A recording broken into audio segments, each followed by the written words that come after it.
बिस्मिल्लाहिर्रहमानिर्रहीम।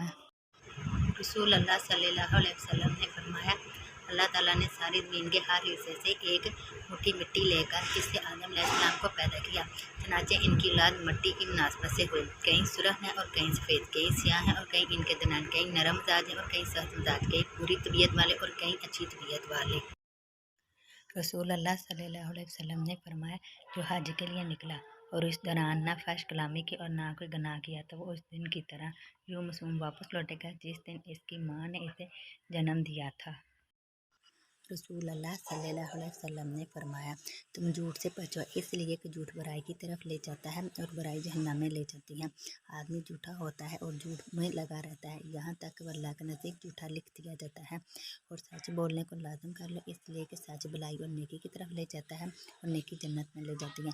आदमी सच बोलता है और सच बोलने में ही लगा रहता है, यहाँ तक कि अल्लाह के नज़दीक सच्चा लिख दिया जाता है।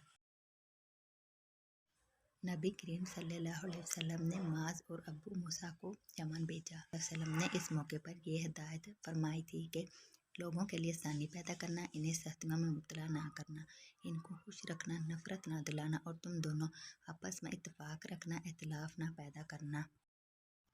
रसूल अल्लाह सल्लल्लाहु अलैहि वसल्लम ने फरमाया, रज़्क तो बस दो ही आदमियों पर हो सकता है, एक तो इस पर जिसे अल्लाह ने कुरान मजीद का इल्म दिया और वो इसके साथ रात की घड़ियों में खड़ा होकर नमाज पढ़ता रहा, और दूसरा आदमी वो जिसे अल्लाह ताला ने माल दिया और वो इसे महताजों पर दिन रात खैरात करता रहा। हज़रत इब्ने उमर रज़ियल्लाहु ताला अन्हा ने एक शख्स से फरमाया, अपने बेटे को अदब सिखाओ, क्योंकि तुमसे तुम्हारे बेटे के बारे में पूछा जाएगा कि तुमने इसे क्या अदब सिखाया और इसे क्या तालीम दी, और तुम्हारे बेटे से तुम्हारे साथ हुस्न सलूक और तुम्हारी अताअत के बारे में पूछा जाएगा।